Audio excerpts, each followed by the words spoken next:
నాయకుడు కేసీఆర్.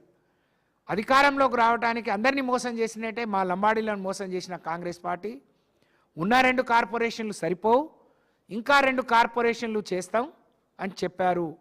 ఒక్క కార్పొరేషన్ ఏర్పాటు చేశారు కానీ ఒక్క నయా పైసా కార్పొరేషన్ల ద్వారా మా లంబాడీ బిడ్డల జీవితాలు మెరుగుపడటానికి ఒక్క నయా పైసా కేటాయించలేదు.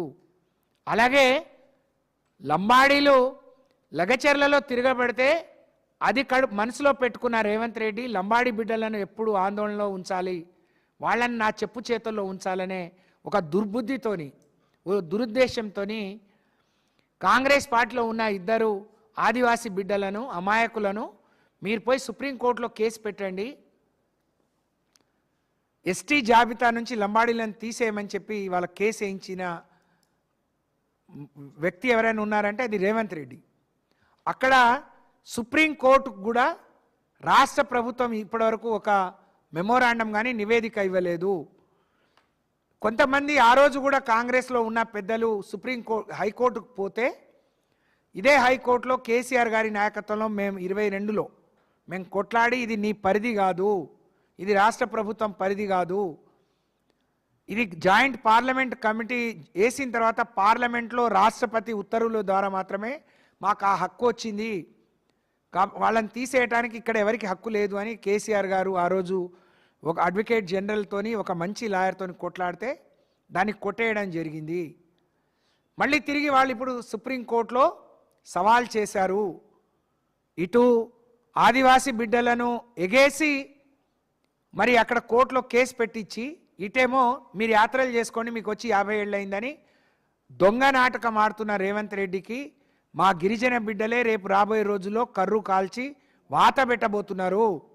అది గుర్తించకుండా వీళ్ళు గుడ్డిగా మరి చలో అంటే చలో అని చెప్పి మీరు లంబాడి బిడ్డల దగ్గరికి పోతే బిడ్డ మీ మీద తిరగబడతారు, జాగ్రత్త. మీరు చేయాల్సింది బస్సు యాత్ర కాదు, ఢిల్లీ యాత్ర. రేవంత్ రెడ్డికి వ్యతిరేకంగా పోయి ఆ ఢిల్లీలో ఉన్న కేసును ముందు కొట్టేసే ప్రయత్నం చేయండి.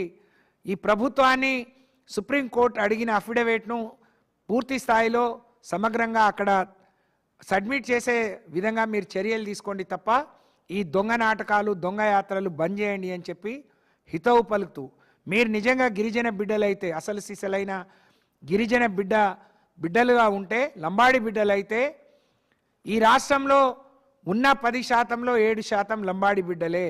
ఒక భాష మాట్లాడి ఒక తాటి మీద ఉండే లంబాడి బిడ్డలు. ఇవాళ మేము ఆదివాసులకు వ్యతిరేకం కాదు, అందరం కలిసి ఉన్నందుకే 10% అమలు చేసిండ్రు. ఇవాళ తీసేయటానికి ఎవరికి హక్కు లేదు, ఎవరికి ఆ ధైర్యం, ఆ శక్తి కూడా లేదు. ఎవరు జేజమ్మ వచ్చినా ఆ రోజు కేసీఆర్ గారు 22లో హైకోర్టులో ఏం చెప్పిండో రేపు సుప్రీంకోర్టులో అదే చెప్తారు. తప్పకుండా మేము ఇంప్లీడ్ అవుతాం, కొట్లాడతాం. కానీ మీరు దొంగ నాటకాలు ఆడి ఆ రోజు అవకాశం ఉన్నప్పుడు 20 ఏళ్ళు అన్యాయం చేసిండ్రు. ఈరోజు అధికారంలో రాగానే మళ్ళీ అన్యాయం చేస్తున్నారు. మా గిరిజన లంబాడి బిడ్డలకు ఆందోళనకు గురి చేస్తూ ఉన్నారు. మాకు ఆదివాసులకు లంబాడి బిడ్డలకు కొట్లాడేయించే ప్రయత్నం చేస్తున్నారు.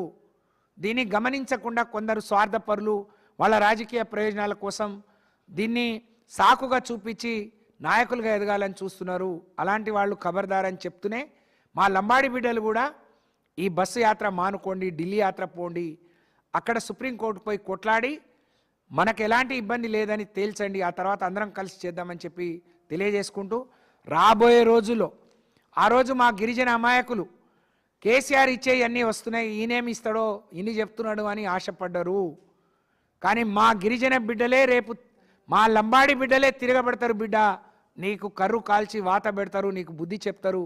అది గుర్తించుకుంటే మంచిదని చెప్పి, మరి తండాల గ్రామ పంచాయతీలే కాదు, 2732 గ్రామ పంచాయతీలే కాదు, తండాలు, గూడాలు, సేవాలాల్ జయంతి దేశవ్యాప్తంగా ఎవరు గుర్తించలే. 2280 ఏళ్ల తర్వాత కేసీఆర్ గుర్తించి దానికి 2 కోట్ల బడ్జెట్ ఇచ్చి అధికారికంగా నిర్వహించి ఇదే బంజారా హిల్స్ నడిబొడ్డున 50 కోట్లతో సేవాలాల్కు, కొమరం భీమ్కు మరి భవనాలు కట్టించిన నాయకుడు కేసీఆర్. అనేక మంది బిడ్డలు మన జాతి వెనుకబడి కారణం విద్య అని అనేక గురుకుల పాఠ ఇవాళ చెప్పుకుంటూ పోతే అది ఒక పెద్ద సబ్జెక్టు. కానీ మీరు అవకాశాల కోసం ఏదో రేపు పదవి వస్తుందని ఇవాళ వరకు లంబాడి బిడ్డకు ఒక మంత్రి పదవి ఇయ్యలే. ఇవాళ వేరే వాళ్ళ దగ్గర మరి వేరే నాయకుల మోచేతి నీళ్లు తాగే పరిస్థితి వాళ్ళ కాంగ్రెస్ ప్రభుత్వంలో వచ్చింది. ముందు కళ్ళు తెరవండి, ప్రశ్నించండి. గుడ్డిగా ఏదో అవకాశాలు ఉన్నాయి, అధికారంలో ఉన్నాం కాబట్టి మాకేదో ఉన్న పదవులు పోతాయని మీరు అత్యాశకు పోకండి. మా లంబాడి బిడ్డల ఆత్మగౌరవాన్ని తీయొద్దు అని చెప్పి మా లంబాడి నాయకులందరినీ నేను కోరుతా ఉన్నా. ధన్యవాదాలు. ఒక జీవో ఉండింది, గౌరవ మాజీ ముఖ్యమంత్రి గారు తెలంగాణ సాధకులు కేసీఆర్ గారి నాయకత్వంలో ఏదైతే చిన్నపిల్లలకు భోజనం చెప్పి తల్లిదండ్రుల తర్వాత వాళ్ళ ఆరోగ్యాన్ని అలాగే వాళ్ళ సంరక్షణను చూసే అంగన్వాడీలకు దేశంలో ఎక్కడ లేని విధంగా ఒక గొప్ప గౌరవాన్ని గొప్ప గుర్తింపును ఇవ్వటం జరిగింది. దాంతోపాటు వాళ్ళ పనికి తగ్గట్టుగా వేతనాన్ని కూడా దేశంలో అనేక రాష్ట్రాలతో పోల్చినప్పుడు తెలంగాణ అగ్రగామిగా ఉండే విధంగా తెలంగాణ వచ్చే నాటికి 4,000 రూపాయలుగా ఉన్న అంగన్వాడీ వేతనాల్ని 2023 వరకు మరి 13,650 రూపాయలకు పెంచిన ఘనత, 3 సార్లు వాళ్ళ వేతనాల్ని పెంచి వాళ్లను రాష్ట్ర ఉద్యోగస్తులతో పాటు పిఆర్సీ కూడా ఇచ్చిన ఘనత కేసీఆర్ గారిది.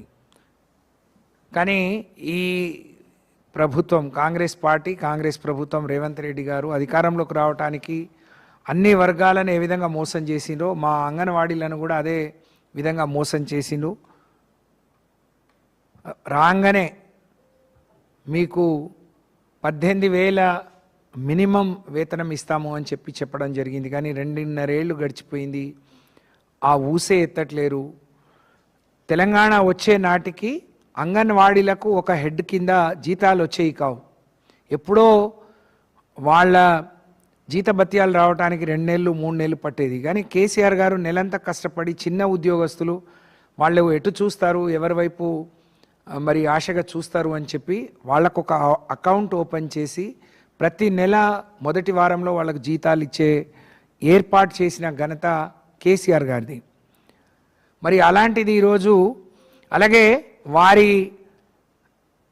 ఏ విధంగా నియామకాలు ఏ విధంగా చేయాలన్నప్పుడు మెరిట్ మాత్రమే, 10th వాళ్ళకు వచ్చిన మెరిట్, అలాగే ఎవరైనా వాళ్ళు ఆర్ఫన్స్ ఉంటే, ఒంటరి మహిళలు ఉంటే, వీడోస్ ఉంటే, ఫిజికల్ హ్యాండిక్యాప్డ్ ఉంటే వాళ్ళకి ఇన్ని మార్కులు అని చెప్పి ఆన్లైన్లో దరఖాస్తు చేసుకుంటే ఎవరు మెరిటో వాళ్లకు ఉద్యోగాలు వచ్చే విధంగా ఆ రోజు మేము ప్రక్రియను మరి చేపట్టడం జరిగింది. కానీ నిన్న మొన్న పత్రికల్లో కాంగ్రెస్ ప్రభుత్వం వచ్చిన తర్వాత 2.5 ఏళ్ల తర్వాత ఒక రిక్రూట్మెంట్కి సంబంధించిన ఒక GO4, GO6ని తీసుకొచ్చారు.